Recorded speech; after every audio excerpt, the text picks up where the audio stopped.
On Second Shot, we tackle 2 new headlines every week to find out what kind of wisdom the world is dishing out today. And we want you to be a part of that. When you see a headline you want to take a second shot at, or if you're looking for advice, or just want to tell us what you think of the show, email us at secondshotcast@gmail.com. If you like what you hear, rate us on iTunes. This helps us move up in the ratings so more people will see us. And if you want to hear more, subscribe to the show so that the new episodes will get straight to you every single Friday. We love you. Thanks for listening and enjoy.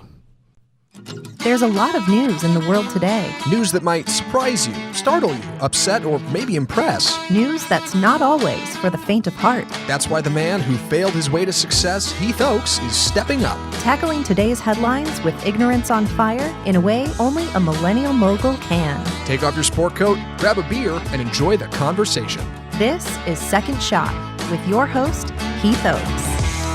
I have to say that I've kind of felt a little bit like Chad Prather over the last 3 weeks since I've basically been gone almost every week since Christmas, with all the traveling and then being in Austin and Oklahoma City and everything. I've been gone. You've been all over the place. All over the place. My better half, Jenny, how are you? Hi. Great. I'm glad you're back in town. Yeah. Back in town and working. And then Zach and Matt as always. Hello.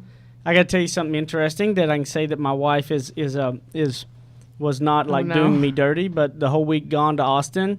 I get back on Friday, walk in the back door, and our daughter decides to say her first word, and she goes, "Dad, dad." Right off the bat, as soon as I get home, it was the coolest thing ever. Aww. Walked in the back door and "Dad, dad." It's like, oh my God, did she just say it? She did, and it shows that I wasn't just filling her head with mama all week long. That's what I was saying. That's why I was trying to give you props, hon, is that obviously you didn't just be gone all week and going mama, mama, mama to her.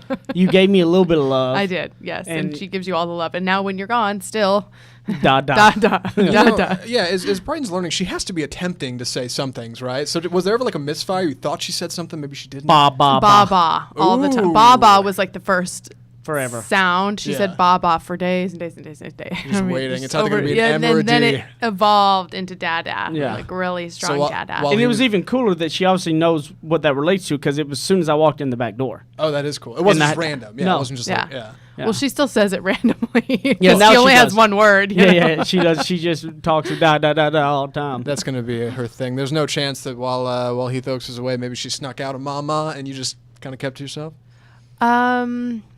No. Well, I do think that if one parent hears or sees a first crawl or a first roll or a first whatever, then it might be a good idea to say, "Ooh, they're almost there," and then wait till the parent gets there. Doesn't so formally they can count. See yeah, so they can see for real. That's reasonable, I think.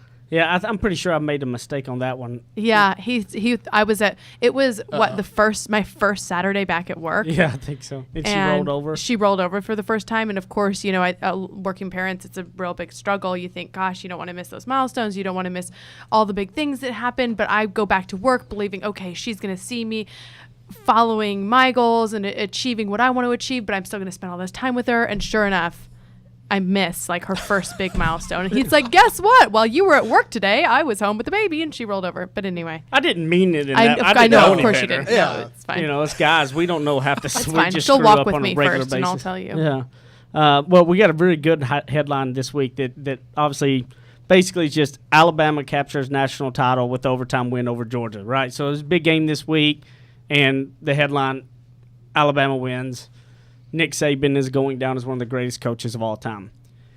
What I thought was interesting about just the game in general, okay, is give a little backstory on it that it was 13-0 at halftime. Georgia was winning. And the starter for Alabama, the quarterback for Alabama has only lost 2 games in his whole career.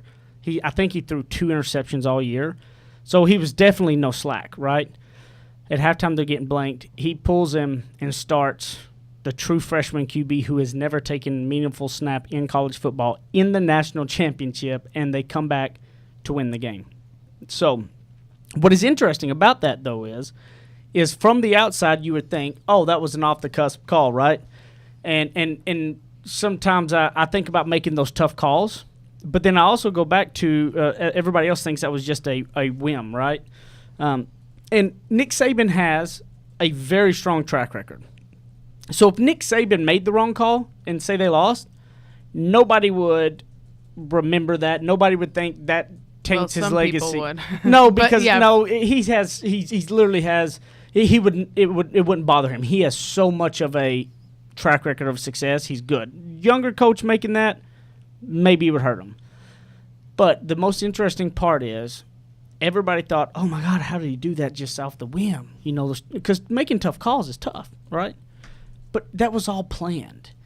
The first, now knowing, you know, afterwards, you know, we find out that after the first game, the playoff game, the starting quarterback did struggle as far as throwing the ball. Georgia had a strong, tough defense on running. And so during the week leading up to practice, he had already put the true freshman in like double the amount of reps that they've ever gotten. And so what was interesting, so he obviously thought this was going to be a possibility and had prepped it for that to make that call at halftime, and they come back and won. So wrapping that up, I go, from the outside that looked like it, but making the tough calls is not off the whim cusp. A lot of people will go, oh, I went with my gut and made just this really like that's a big call. But the people who make them intelligently, they don't just make them off the cusp. They are planned. They are leading up to it. It's not because that's got to be a quick reaction call, right? You've got, 15 minutes at halftime, 20 minutes at halftime to make a call on something that big. But that was planned out. See, Nick Saban is a planner. So what you're saying is, from the outside looking in, it looked like a spur of the moment. Yes. Hey, why don't we just try this? I've got nothing else. Yes. But in reality, because he is who he is, he actually had a big backup plan, and that's what it was. He had already planned on this being a possibility. But you're saying even if he did it just randomly, it still wouldn't matter because he's him. Well, but it probably wouldn't have worked out because he did it leading up to it, so that freshman QB had more reps. So, like, they made him out to be like this, he planned it out. And so I don't want people to start thinking, oh, just make these tough calls, because a lot of people make these swinging choices, right? And they swing the pendulum, right? And I see a lot of companies, right? They go, oh, well, we had one bad year. Let's change all of our strategy. But yet they had not planned to think that was coming. See, that's what the sign of somebody like a Saban to me is the reason why he has 6 national championships, is that nobody else in the country would have even thought leading up that there was a plan in place to pull a starting quarterback who has lost 2 games, okay? Would have happened. But he's such a stickler for the basics and fundamentals. He knew leading into it that there was a possibility they'd have to throw the ball, and the freshman QB was better, lined it all up. So I go back to our lives and think, man, when you're thinking about those tough calls, if you don't have any lead-up time that you've put any thought into it, maybe that's like going to tell you, because we go, how do you know when to make the tough call or not, right? Maybe sometimes leading you up to make that tough call is, have you had enough runway of putting something in place that leads you up to when you make that tough call, you actually have kind of thought about it more. Maybe that's that indicator. So when people are trying something new, for example, like say they are going to switch careers, they decide the thing that I went to school for, it's not my passion anymore, I don't want to do it anymore, and they decide they're just going to step off and do something else. How many years do they give that before, and that, how many years do they give that before they decide, yes, that's it, or no, I've got to move on, this isn't my next big thing? Here's what I would say. I wouldn't say it's a year's thing. I would say there's something preparation you have done. Like, okay, for instance, say you're sitting there, your boss pisses you off and you've never thought about leaving your job. And you go, I'm going to quit today. I'm going to jump off. I'm going to tell you that I would say that's probably not a good idea. Now, if you go, I'm going to quit my job today because for the last 6 months, you've got into this new hobby of painting art, and you have seen the Wine by Design franchise you want to buy, and you started painting more, and you started looking into it, and you've talked to some people, and you've saved up enough for it, and you think that would be cool someday, and then your boss pisses you off that day and go, you know what, I'm going to quit? Hey, that's some stuff that at least that has makes a little more sense. Yeah, that has led up to that deal. So I look at it like when so it's not that it's not a year's thing. I don't think it's a month's thing. I think it's that if you have that time where it's I got to make this tough call, maybe take a reflection to think, all right, if I make this decision right now, because it's tough, right? Whatever that call may be in your family, maybe to pick up, move your family across country. Has there been can you look back and see any steps that have actually kind of led up to maybe that being a move to make? maybe that can be the thing that tells you whether or not it's the right time to make that call. Does that make sense? Yeah. You know, like, because everybody always asks, how do you know when to make the call or not? No, when do you know to make that jump or that leap or you know, in like Nick Saban's part here, right? Like, he'd already thought about it. So, Sure. So all of us in that moment, we thought it was a off the cusp thing, but it wasn't. So I think about it when everybody asks, it hit me because I've never been really given an answer to think when it is. I just go, your intuition. But I look at it and go, did you lead up and were there some things subconsciously that when you look back at it before you make that call to make that drastic change, can you look back and think subconsciously, oh, wow, there was this, and this. I guess I was already leading myself up to it or not. Speaking of Nick Saban, I love this quote. I sent it This to you. this the was other day. awesome. This is so good. So follow me on this. It's kind of long. If I put a 2x4 on the ground and asked you to walk across it, how many of you guys could do that? You could all do it because you'd focus on the board. But what if- Just laying on the ground, you laying know. on the floor. Sure. Yeah. So like, okay, it's skinny, but still, sure, I'll try it. I'll walk across it. But what if I took the same 2x4 and put it 10 stories up, stretched between two buildings? Then it's hard to focus on the board because you're focused on your fear of falling. Focus on your goals. Don't be distracted by your fears. Concentrate on the 2x4 and we'll get it done. I And love it's it. so true. I love the imagery behind that because you think about You can 2x4 see that. on the ground. Sure, yeah, I'll try it up there. But yeah, I mean, it was just a reminder of focusing on, you know, you don't have to go up and walk between two buildings, but focusing on like what is the task at hand. What Yeah. are you really trying to achieve, and instead of all the things that could make you fall? And before making that last minute decision, look back and focus on, were there things leading up to that helps you make that call on whether or not to do it. If you look back and there's nothing that led up to it, maybe it's not the right time. But if you look back and if you focused on that 2x4, it's going to lead that trail backwards and tell you the things that led up to it, and maybe that can help give you that time to make that call. Right. But And anticipate the problems, anticipate the hurdles, and be ready for them. and maybe you subconsciously did it. So if you're sitting there deciding right now whether or not to do make that tough call, go look back and think, are there things that are leading you to that call or not? Maybe it is, maybe it's not. We'll find out. But we'll come back here in a minute for the second segment of Second Shot.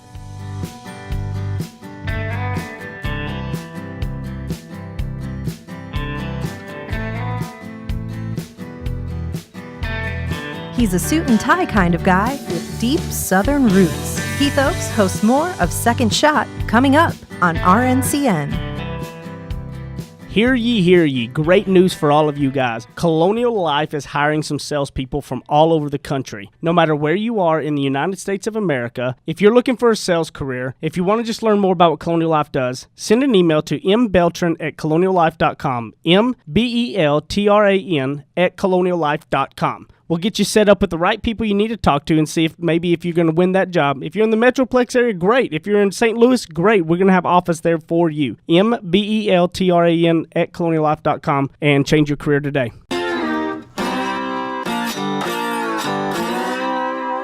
Ready? Aim. Fire. Second Shot is back for another round on RNCN. We're back for another round. Kristen's voice is just so good there. You know, we're back for another round. She says it so smoothly. You know, funny That's what she story. does. Kristen, I probably shouldn't divulge this information. It's a little personal, Oh, but do. Kristen had a recent had some troubles with allergies and stuff. So she had a certain surgery to get some things fixed. Her voice is a little different. Really? No joke. And she came in the other day and re-recorded a line from the intro to Second Shot to see how different it is. I think I And have so it. If was you want to that play it, the Yeah, new- big if you want to play it difference, at huh? third The new segment. one? Yeah. That was the old one. That was the old one before Okay. surgery. I can play it in a That's minute. funny. In the third segment, you want to listen? I'll play it. Maybe we'll have to do Yes. that. Yeah, just so we can- a little we can teaser for compare the third and segment. contrast. That'd Yeah. be funny. If you don't want to hear what we have to say, wait till Yeah. you hear Kristen's voice. Right, just tune in. Crystal, man, it's a shame she's not here. She would love that. So this next one's kind of gets in depth with some of the things, but I really loved your pull away from it, Jenny. So why don't you to read it on off, Zach? Right, pressure's on, Jenny.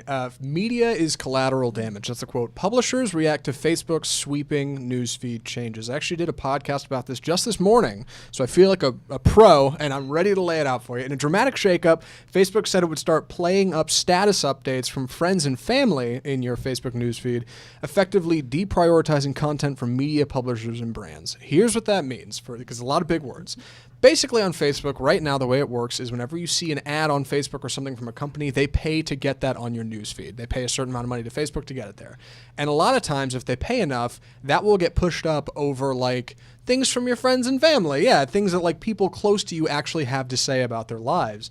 And moving into 2018, Facebook wants to go the other way and put your friends and family before corporations and ads. And a lot of corporations and companies are upset about this because this was kind of their marketing strategy. And now the idea that you're going to see a post about like your mom and dad over their ad for whatever is concerning to them. So that's where we're at, and Facebook is doing this. It's supposed to be social media as people imagine social media should be. Well, and surely Facebook will still take that money, and I'm sure if you're buying advertising, people will still see your stuff. Yeah. But yeah, what Facebook found is that people had a better emotional reaction. They were happier to seeing stuff from their friends and family and loved ones, as opposed to mindlessly scrolling through and seeing a viral video and then, an ad and then a viral video and then an ad. It wasn't bringing people the satisfaction. Of course, Facebook needs people to enjoy the experience. Because Facebook has two customers. Because they got to keep us, say, normal people engaged on the platform longer to see more ads. And they need the people who are paying for the ads to be able to actually have a lot of people see them. So what they're saying basically is to keep us engaged, we're happier seeing our friends and family and all that, and we're going to stay on the platform longer. Right. It's a very corporate thing, the idea that if corporations are paying to market to us on Facebook, we are the thing Facebook is selling. Our attention is what Facebook is selling. And it turns out the results are in. People aren't that happy seeing that stuff on Facebook all the time. So the way they see it, they're like, you know what? Maybe we should just like let people connect with each other and spend less time worrying about how, I don't know, big corporate's going to get theirs. So my takeaway with this was, so Facebook did big fancy studies about what makes you happy when you're online. Sure. And we can take that into our own lives and realize sometimes we're spending so much time going to this event or that event or spending time with people that we think are on a different level than us or people that we should spend time with. And then if you come home at the end of the day and you're not happy, like, what did you do with your day? Was it filled with family, friends, loved ones, people who bring you up? Or was it filled with just like a whole lot of mess and chaos? And for me personally, I think having a baby made us prioritize, like, who are these people that I'm spending time with? There's always the talk about the average of the 5 people that you're with, and, you become the average of those, say 5 people. So like before we're, sure, I'll go to this, that. Now it's like, I have to be so intentional. I have like 1 free hour a day. So am I going to come to my dear husband's podcast today? Yes, because I love hanging out with all of you. I always leave feeling inspired, and, it's a great group of people to be around. However, if it's something where, I don't know, maybe a little bit of negative energy, or maybe a lot of people who hate their jobs, or a lot of people who I feel aren't bringing me a lot of positive feedback, well, then maybe that's not who I'm going to spend my time with. So that's sort of how I looked at the whole, Facebook says you don't want to be filled with emptiness. Yeah. So same thing with our, little bit of free time that we all have. Well, and Jenny and I, before having Brighton, we love being out around people. We love being, we were, because of Jenny, we were always invited to really cool social events and all those things, right? And we fortunately have a very wide group of people that we're friends with, right? That we say hi, we like them and whatnot. Mm-hmm. But when we had Brighton, we had to really go. We got to say no to more things than not, and so really made us zone in on where we want to spend kind of the time, and not only with just your personal life, right, but at work. When you look at it, say you're a manager of something, or say you're or any of those things, when you look at how much of your calendar is filled with how much of your calendar is filled with things that you enjoy versus things that you do not. And maybe it's time to reflect on that to figure out the things you need to delegate or the things you need to keep in your wheelhouse, because, we're going to have to do things and be around people we don't really want to be around sometimes. Course. But it's taking that reflection, especially right now at the beginning of the year, right? It is looking at that reflection to go, being more mindful of, where am I spending my time? Am I getting re-energized enough? Am I being around the right people enough? And you have to make that change. That change isn't easy though, as we've figured out, right? Right. Well, yeah, exactly. And I think people, who knows if any of you know what I do. I'm a journalist. I've been a TV news reporter and anchor for about, I don't know, 12, 13 years. And so people always say, oh, I don't watch the news because it's too negative, right? You hear that all the time. And so I feel like I'm a pretty positive person, and I've been surrounded by news 24/7 for all those years. But I think that it's sustainable because during those well, first of all, there is good news. Yeah. You know, there really is a lot of, like, I get a lot of my enrichment in life through those sort of positive stories. But then also in my couple off hours, then it's really like specific and intentional who I'm with. And people aren't intentional enough with their time. Yeah. Don't you agree? Yes. You're definitely you're not intentional enough that where you are spending your time, whether at work or at home. And a lot of times at work too, because you'll sit there and you'll really let yourself get so wrapped up with being unhappy with a project, and instead of just getting it done and over with so you can move on to something else, the things you have to do, and you end up spending more time on something you don't want to do because you just kind of, Because you're avoiding it. because you say, as I say, wallow in it. You waller in it, right? Waller in it. You waller in your little pity on it, and you really extend the time up that you don't want to do it. So move on, get through the things. Like, it's like getting over the day, the things you don't want to do. Get those tasks out of the way real quick, so you don't sit there and think about it all day long. Do you have a way that you structure your day? Speaking of, okay, first 15 minutes of the day is emails, next 20 minutes is this, that, in the mornings? I just don't. Here's the stuff that you don't want to do. I just try to tackle and get out of the way, and so what I see with a lot of people is I try to make it a very big priority to make sure I get back with everybody. If I can't answer their call, then I always try to make it a priority to get back with them. A lot of people will have, say, like 10 minutes, and somebody will call them. They go, oh, I'll call them back later, and all that does is prolong it. Just answer, say, hey, I got 10 minutes before I got another deal. What you got? And then you don't have 10 missed calls you got to try to make back at the end of the day. And then you can have that free hour to spend time with somebody who enriches your life. Yeah. Like my daughter and wife. It's Yes. funny moving into 2018. That was one of my resolutions this year because I did that a lot last year. I felt like I'd see an email and be like, I'll answer that I'll get tomorrow. back. And then I just sit on it all night. Yeah, it bothers me. And But like, isn't it amazing how quick, how really they take up like a very small amount of time if you just do it? yeah, it takes 10 and that's what I've been doing. I'm just like, you know what? I'm getting after it in 2018. I'm doing it. I'm going for it. I'm getting things done.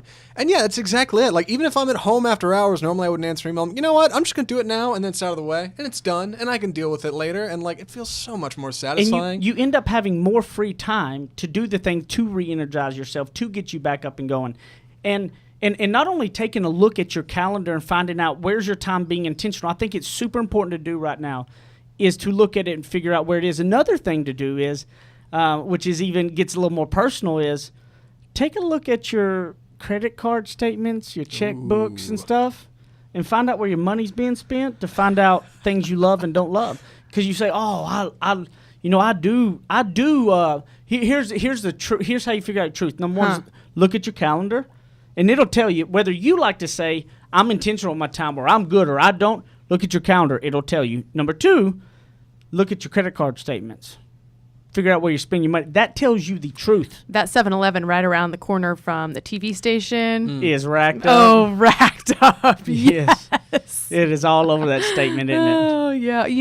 I'm pretty good about planning my meals ahead of time. Like but before the baby, it was like Sunday night, prep night, get everything together, all my lunch is ready. And now all of a sudden it's like Sunday night, get her pre-baby food made, her bottles washed, the pump parts, all this stuff. And then my food is like, I don't know, does 7-Eleven serve pizza at 2 a.m? Sure. Yeah. I They do, mean, actually, it yeah. is great. They do. They do. Yes, 100% they do. 24 hours a day. So it is interesting how you look at that. And for me, it's like, okay, to be a good mom, I need to reprioritize and treat myself well too. Yeah. In addition to her, how do we do that? I don't know. And you can do it. I mean, that's the thing. Is the misconception is that people think I ain't got enough time. No, we do. But you have to look back at it, which you do a good job at. You have your stuff planned out to get it done. I do. But other people will go act like they don't, but just take a look back and see and be more intentional. Block it off. Get things done. Don't sit on that phone call and say, I'll call it back later. Just answer it. And here's what happens. You go, well, this person talks forever. Well, when you answer, go, I got 10 minutes before I got to go in a meeting, but I wanted to answer it. Funny, he always says that to me. Right. I've heard that before. They will get to their point really quick, and then it doesn't take forever. And when you do that and you can look back at it, your time will open up. And I hope that this year that you look back and think you'd be more intentional with your money, being more intentional with your time, and put it in the spots that it's not, and it'll make a massive difference, I believe, in your whole outlook and your perception. And maybe you need to make more intentional time to go meet new people because you look around and you don't have a lot of people you want to be with. So then you need to go join things you're interested in to find more people, to start having more intentional time with people that maybe you're not happy with many people around you at all. What was that? You just literally went... Because I heard the ending music and I know how these things work. This is the end of the second segment of Second Shot. Coming right back. There we go. Nailed I it. call Ignorance on Fire. More of Second Shot with Keith Oakes still to come. You guys have been listening to Second Shot and hearing us talk about it. You need to go pick up my book, Ignorance on Fire, A Journey of Failing Your Way to Success. You can get it on Amazon in a paper book. You can also hear this beautiful voice of mine in audiobook style on Audible or anywhere you're going to get your audiobooks. Guys, this book took a lot of time to put into it, and I believe it can really be some life-changing stuff to help you on your path to success. And hopefully you're going to fail your way to success just like I did. Ignorance on Fire, A Journey of Failing Your Way to Success. Amazon.com, Audible.com, audiobooks, paper books, everything. Get it, share it with your people, and I appreciate it. Thank you, guys. Go pick it up today. Kick off your boots or suit up. The choice is yours. Welcome back to Second Shot on RNCN. I don't know about you, but that kind of return music almost sounds like going out to a baseball game or something, right? That tune. I was thinking like a rodeo. Where? I don't know. Obviously, I've only been to one rodeo, so I don't know like- rodeo music. Wait, the last thing. Are you all of a sudden a redneck? What? No, I don't know. You asked if I thought it like it felt like a you baseball thought a game, and I rodeo. said no, a rodeo. Because you've been to rodeos your whole life. I went to the big one at AT&T Stadium, the richest one in history or whatever. Yeah. It was fun. Where's yeah. that? Houston? No, AT&T. AT&T Stadium with right, a you $1 did say that, million AT&T Stadium. prize. Really? Mm-hmm. Oh, man. I go big. If I'm going to go to a Right, rodeo, if I'm going to go to the rodeo, big one. I'm going Yes. to the big rodeo. It was intentional with my time. Look, I'm not going to like the little county fair. Right. Go- no go- half rodeo. go big or That's- go home. That's right. That's my honey. So I got this clip from Kristen. I don't Okay, know let's if you hear. wanna play it now. Yeah. Let's hear it. Let's see. I ramped this up way worse than I should have. Here's Kristen's old VO followed by her new VO. All right. Okay. First line's old, second one's new. Here we go. Ready? Aim. Fire. Second Shot is back for another round on RNCN. Ready, aim, fire. Second Shot is back for another round on RNCN. It's a little deeper, a little The bit more second one bass. is the new one. Yeah. is That's her voice current. now. Yeah. Chris. Okay. There was like a really slight twang Yeah. in the first one, Uh-huh. and then there's no twang in the Right, second and one. she said she was like, I was trying to get that high up. I was trying to get my voice up where it was, and that's as good as I can get it. Like that's isn't that It sounds funny? great. Yeah. Isn't that interesting? yeah, how that works? Really Yes. fascinating. Yeah, no, we sat here and talked about it for a couple minutes. And it Like, was how an does that even allergy happen? type. I'm not sure. nasal I passage. didn't want to pry too much, but yeah, it was something to do with vocals. Allergies. Yeah, it's something. He didn't want to going pry on. too much, but Yeah. let's talk about it. Yeah, let's put it on Second Shot. That's right. Yeah. But she openly told you so. Yeah, Sorry, sounds Kristen. sounds Yeah, great. Good enough for the show. Thanks, Kristen. So I wanted to give y'all that we have the newest. I just kind of wanted to let somebody know the newest. In December 30th, we had another iTunes little rating, 5-star. Thank you. By Dragon Goddess. I love the name. Yeah, I do too. I really enjoy listening to y'all every week, and after each episode, I always feel a bit disappointed, but only because I don't want the show to end. Aw. Thank you. That is very cool. I grew up in a little town in Texas called Kemp, so it's encouraging to hear someone from another small town doing very well for themselves. Thanks for the laughs and keep the episodes coming. They're highlight of my week. Well, thank you. That's awesome. That's really sweet. And how, it takes time to get on there and to log on, Oh, to yeah. leave the message and Yeah. everything like that. So you know that when somebody Super leaves appreciate it. that is really special, really cool.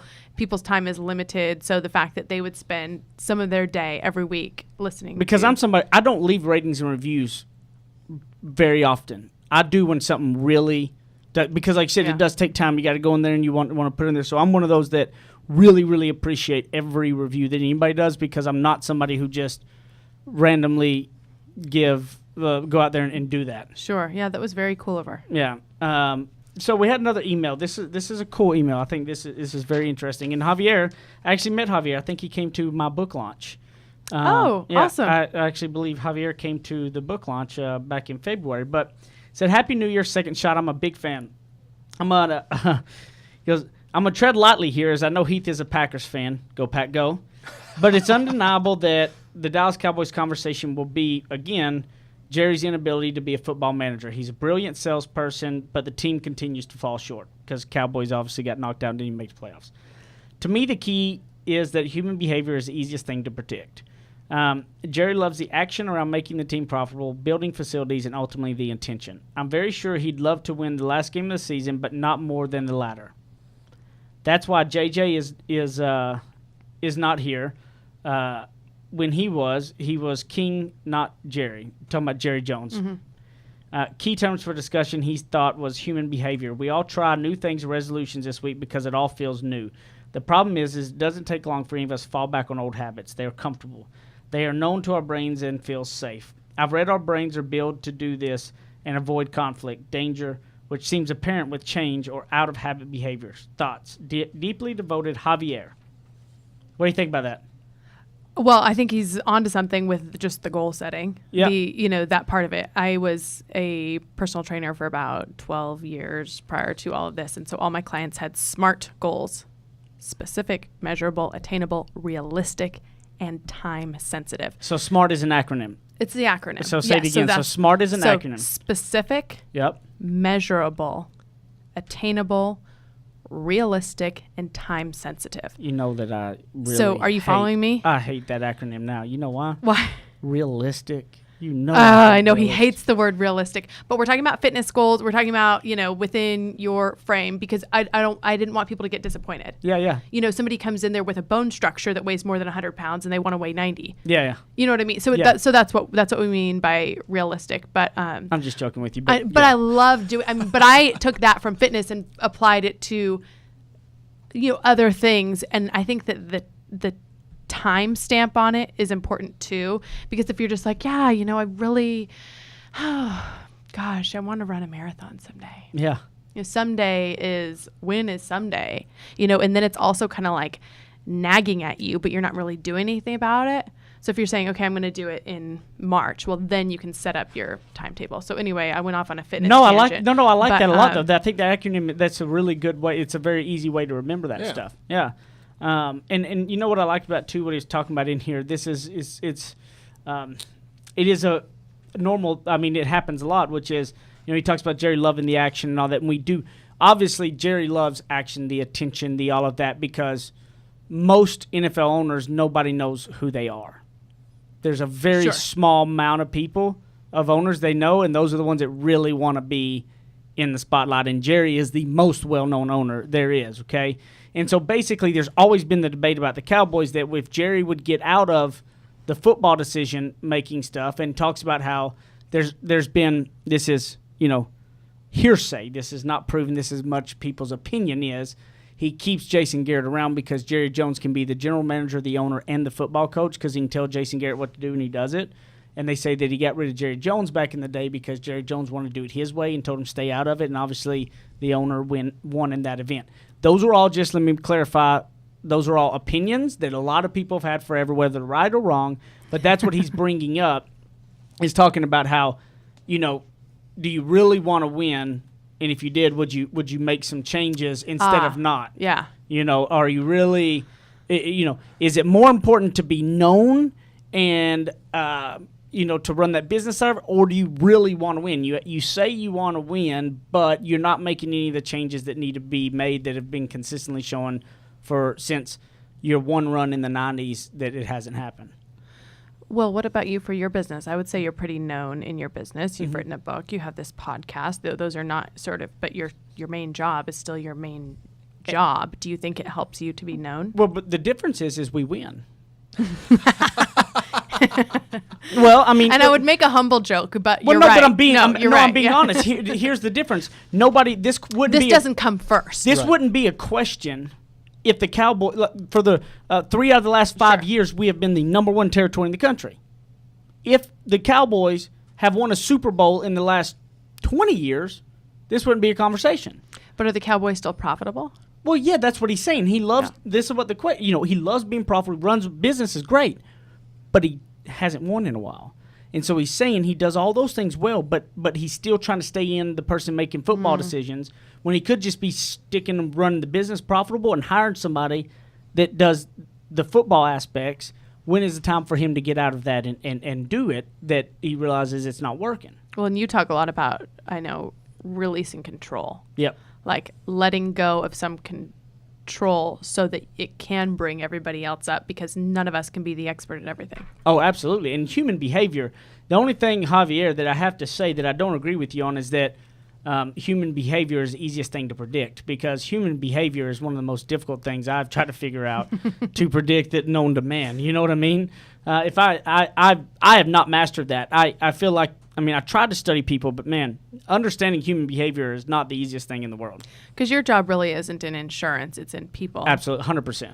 So that's your realm. And, and same with mine in journalism, too. Absolutely.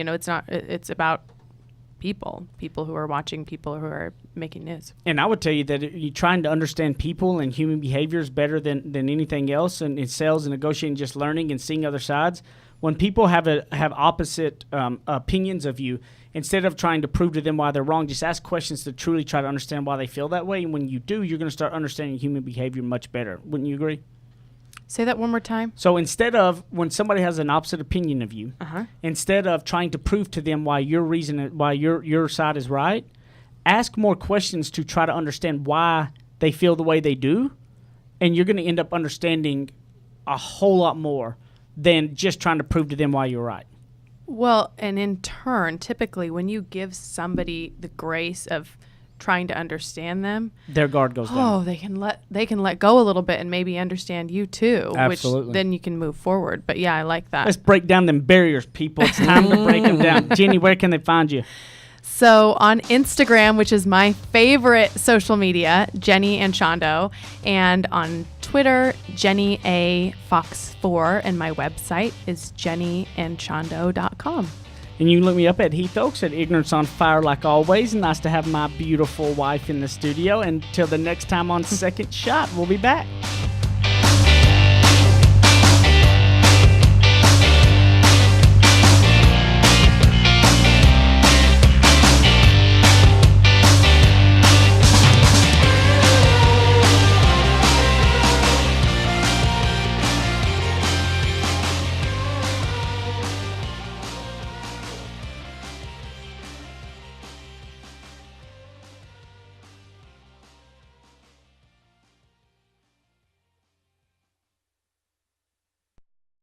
You're listening to RNCN, the digital destination for premium talk radio.